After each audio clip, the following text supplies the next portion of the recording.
So what we're going to be going over in this video is the three types of chemical bonds.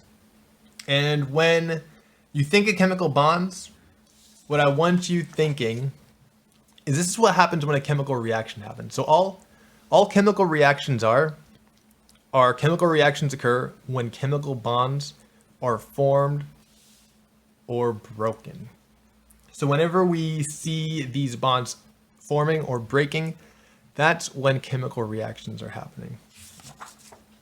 So the types that we have are going to be covalent bonds, ionic bonds, and metallic bonds. And we'll briefly go over each one right now, but the whole unit, we're going to be going more in depth in each one. So first, we'll take a look at covalent bonds. This happens when you have two nonmetals. So when you have nonmetals, remember they want to gain electrons. So an example here would be H2O or water. So you have two hydrogens and an oxygen.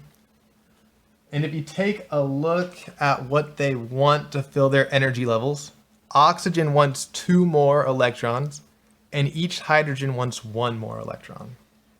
So in a covalent bond, they're going to share their valence electrons.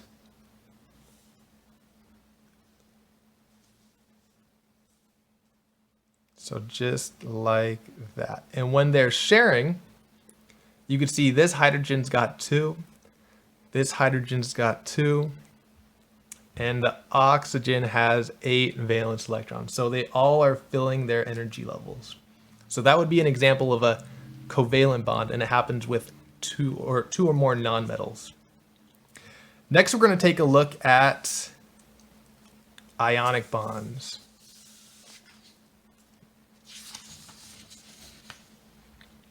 So an ionic bond happens when we have a metal and a nonmetal. So an example would be sodium is a metal, chlorine is a nonmetal, and if we remember right, our metals want to lose their valence electrons, and our nonmetals want to gain valence electrons. So what's happening right now is this chlorine is looking at that valence electron, thinking that that's what it wants. It wants that valence electron. So what happens is the chlorine takes that valence electron from the sodium.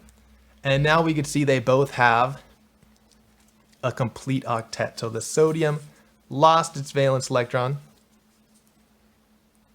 and the chlorine gained the valence electron.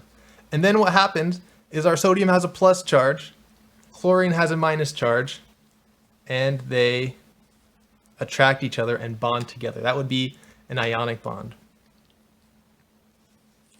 And then the last type of bond that we're going to be talking about is metallic bonds. These happen with just metals. So what this would look like is we have, let's say we have a bunch of lithium.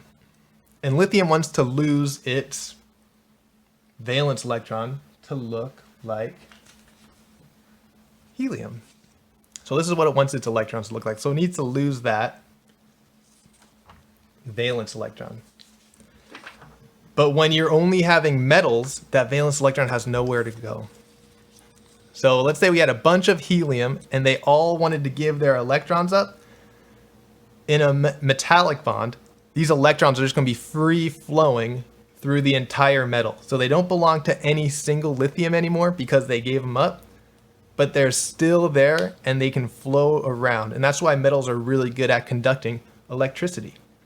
So that's one of their properties. So this is what metallic bonds look like. Just free flowing sea of electrons. That's what is often called, a sea of electrons, because those electrons are just flowing around. And they don't belong to any one individual lithium atom.